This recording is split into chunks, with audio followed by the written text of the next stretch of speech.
I'm 42 now. When this started, I was 38 and thought I had a solid, boring, grown-up life, the kind people say they want. I was married to my wife, Anna, for 11 years. 2 kids. Mortgage. Corporate job I hated but tolerated. We weren't wildly passionate, but we were steady. Or at least I thought we were. Anna used to say stability was her love language. I believed her. We had routines, Sunday groceries, Netflix after the kids slept, complaining about work. I trusted her completely. I never checked her phone. Never asked where she was twice. She was my safe place. I worked at a large consulting firm. Long hours, lots of corporate nonsense, but decent pay. That year, the company decided to throw a big anniversary party, formal venue, spouses invited, speeches, drinks flowing like water. Anna was excited to come. She liked seeing my world, as she called it. At that point, my colleague Mark was just a colleague. Same department, slightly younger, charismatic, effortlessly confident. People gravitated toward him. I never felt threatened by him. Why would I? He knew Anna only through a few polite hellos when she picked me up sometimes. Looking back, that normality hurts the most. The fact that I remember feeling lucky.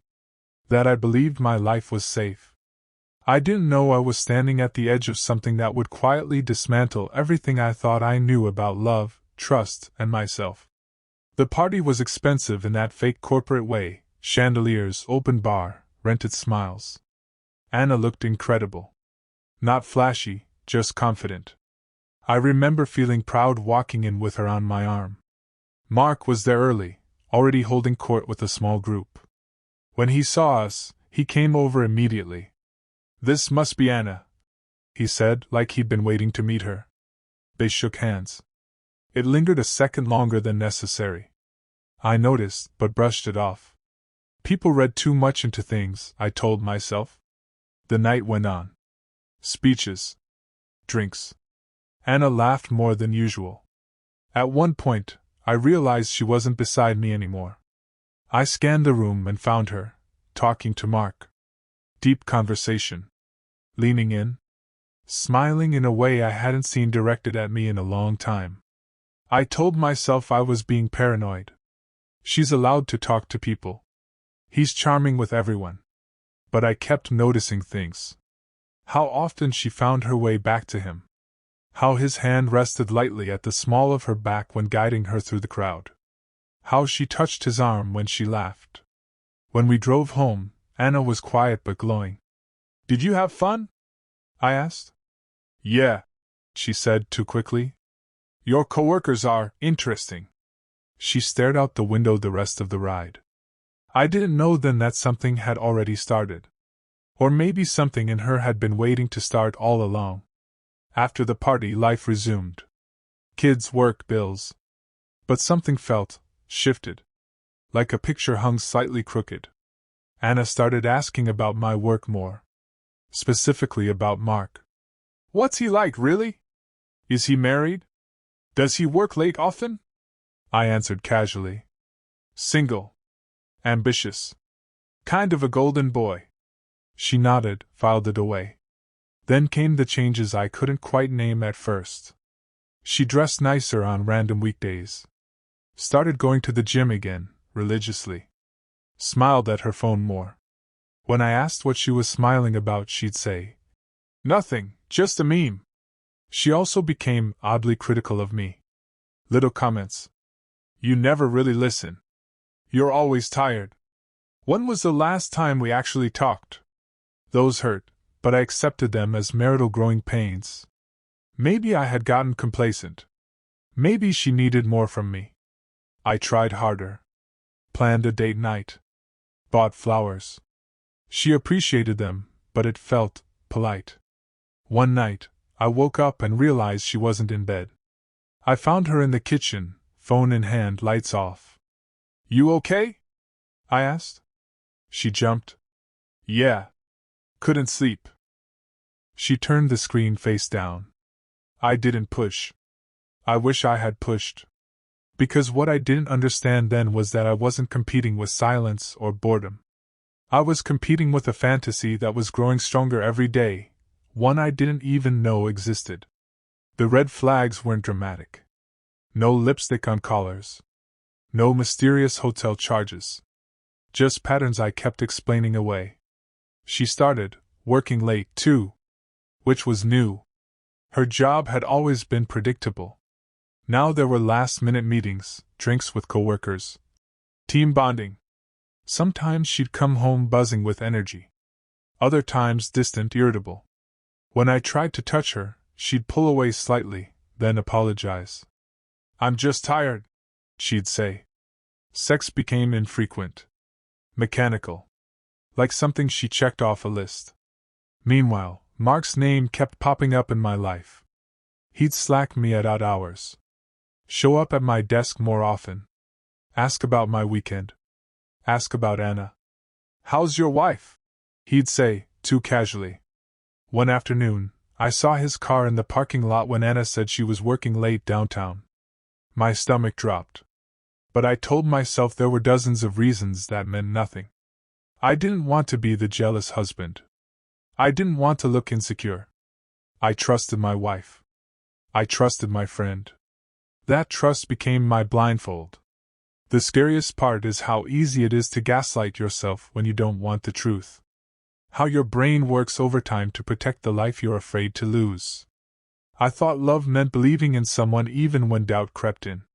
Now I know sometimes love is asking the questions you're terrified to hear answered. The first real crack came from something stupid. Anna asked to borrow my laptop one evening. Hers was acting slow. I handed it over without thinking. No passwords hidden. No fear. Later that night, after she went to bed, I opened it to finish some work. Her email was still logged in. I wasn't snooping. I swear that. A notification popped up. Subject line: "About last night. From Mark." My heart started pounding so hard I could hear it in my ears. I stared at the screen for a long time before clicking. Part of me hoped it was about work. A team dinner.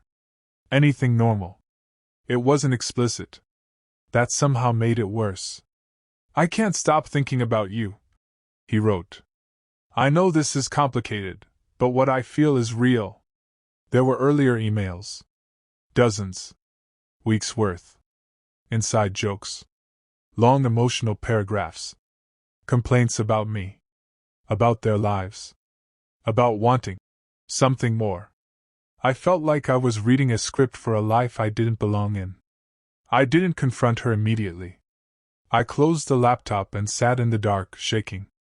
I kept thinking, maybe it hasn't turned physical. Like that would somehow save me.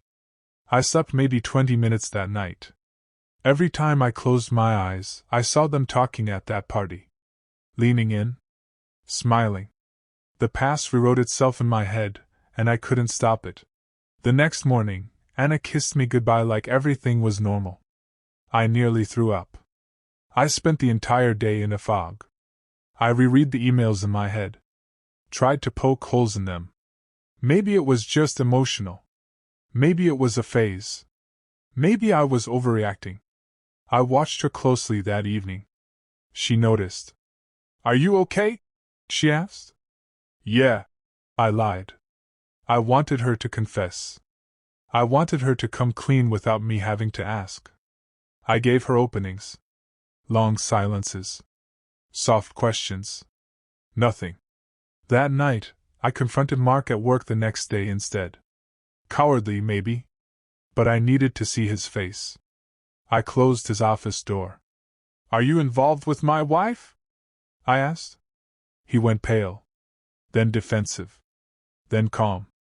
"It's not what you think," he said. "She came to me. We're just talking. Just talking." Those words will haunt me forever. I told him to stay away from her. He nodded, said he understood. Said he respected me. I wanted to believe him. Because believing him meant I didn't have to blow up my family yet. When I got home, Anna was in the shower.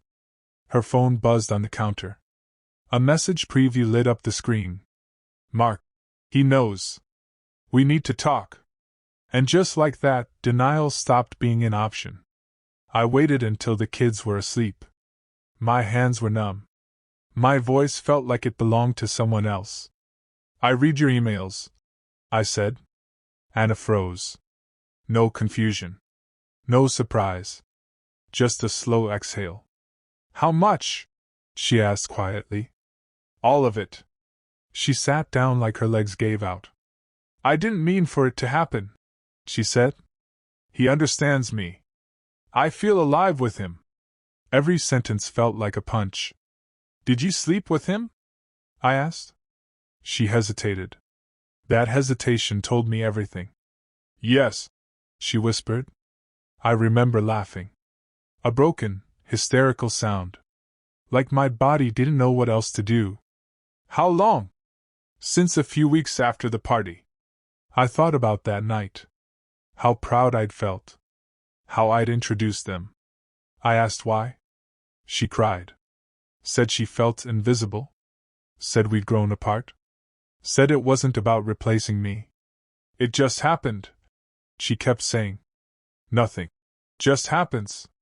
Choices happen. I asked if she loved him. I don't know, she said. But I love you too. That was somehow worse. I left the house and drove until I ran out of gas. I sat in my car and screamed until my throat hurt. My life had cracked open, and I couldn't see anything familiar inside it anymore. The days after felt unreal.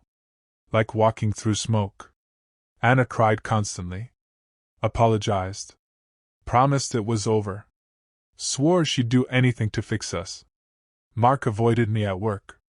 HR got involved after rumors started. He transferred departments.